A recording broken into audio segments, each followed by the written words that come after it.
Today, on this beautiful day, we have one very special tribute that we'd like to present at this time. And I guess the first thing we can say is, thank you, dear Lord, for giving us this beautiful day. As we all know, last month we lost a very, very dear friend of our community. More than just a friend, his name was pretty much inscribed in the word community. He was so close to all of us and will always be remembered, not only for his friendship, but for his immeasurable contributions of service, compassion, dedication, and love for the very people that are here today. And not only did he have that in his heart, he showed that in his hands and his daily activities by serving each and every one of you and each one of us. At Myron Bourne's funeral mass that was held right up on the top of the hill here at St. Joseph, Myron's brother, Rodney Bourne, presented us with one of the most moving eulogies that anyone could ever present in honor of a brother, a son, a friend. For many of us in the American Legion, truly a brother. I would like to share with you, for those of you that did not have the opportunity of that eulogy, these wonderful words of Rodney Bourne. Thank you to all of our friends and family that have come to pay your respect to Myron and to provide support and comfort to Donna and Zach, Mom and Dad, and our immediate family. To our brothers and sisters behind the badges of the fire, EMS, and public service, your generous outpouring of love and respect for Myron is so deeply appreciated.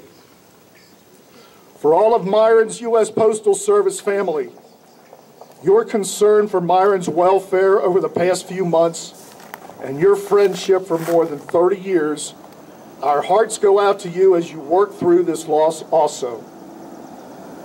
Myron always talked about the people he worked with, and no one would spend more than 30 years in an organization that he was not proud to work in. Campbell County Fire District number 1.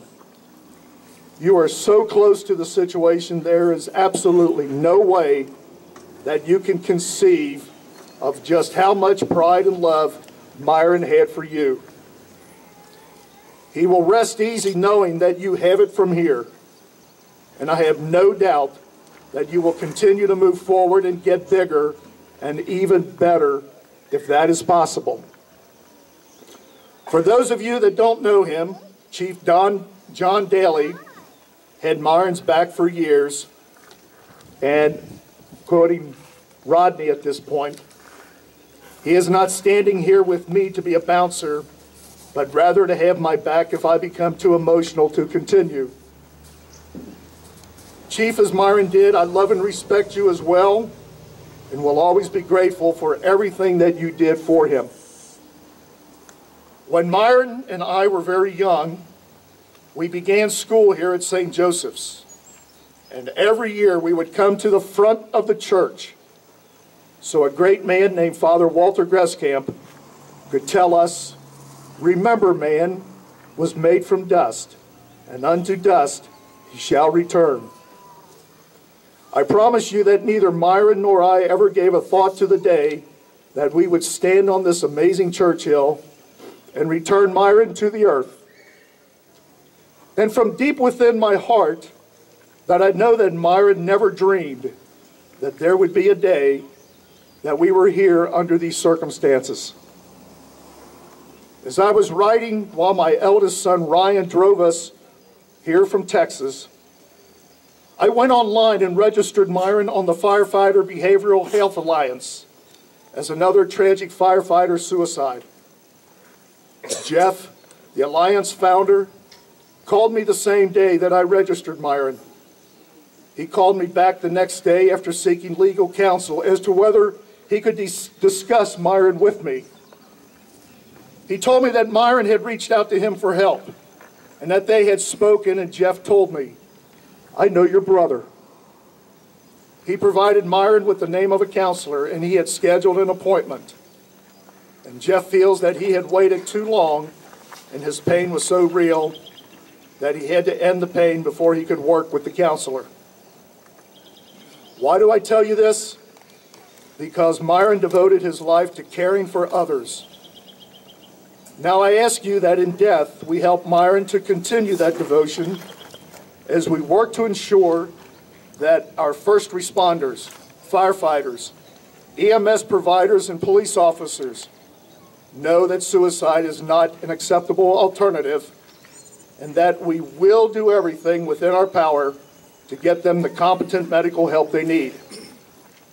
Just as we enforce the first responder health standards and force our people into the gyms to prevent cardiac incidents, we will force our people into wellness training that will help them to know that their brain is no different than their bones. When it is broke, we will fix it.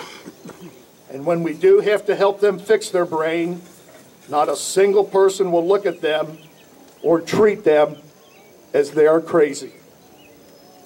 That was one of Myron's fears.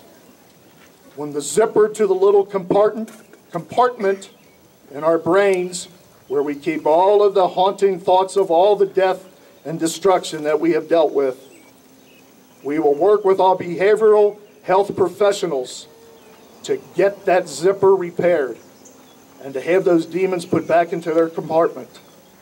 And we will not think they are crazy. Hug each other as a greeting, and hug each other as you separate. Don't ever be ashamed to say, "I love you," as each of us standing here will tell you that what hurts the most is not being able to say, "Goodbye, Myron. I really do love you." Your death has created a great loss to the fire service and our great community. Myron, you will never be forgotten. And it's at this point, Rodney provided some statistics of the firefighter EMS suicides by the year. Now, these are the ones that are reported, and there are more than the number that I'm about to share with you. In 2012, 79. 2013, 69. 2014, 110. 2015, 116. And up to this point in 2016, already 40. In the 8 days surrounding Myron's death, they lost 6 firefighters to suicide. Share these beautiful, beautiful words in tribute to a brother from Rodney Bourne. And there is a very special message that has come down to our entire community, and especially to the EMS workers and the first responders, from a very, very special dear friend of ours here in Campbell, or actually in Camp Springs. As all of you know, Miss Margaret Plattner is the Deputy Commissioner here in the Commonwealth of Kentucky of the Veterans Affairs. Deputy Commissioner of Veteran Affairs. And upon hearing the situation that we had here in Campbell County, and especially here in our own community,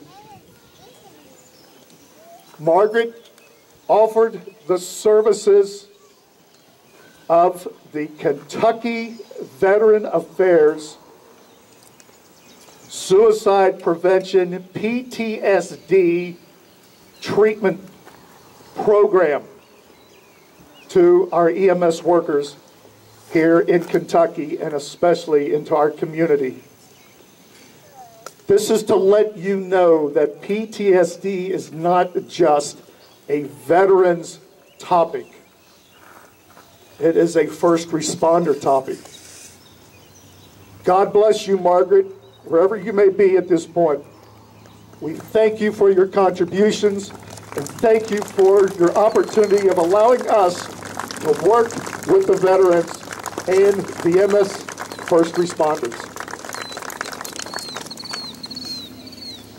Now at this time, our American Legion post has a very special tribute to the Bourne family. So if Donna, Zach, Irvin, Margie, Rodney, Dee Dee, Keith is not here. Keith had to go back home to Washington. But our Legion post would like to present you with our tribute to Myron. Mike Hofstetter, please come forward. And also, once again, Mr. Dan Baroni.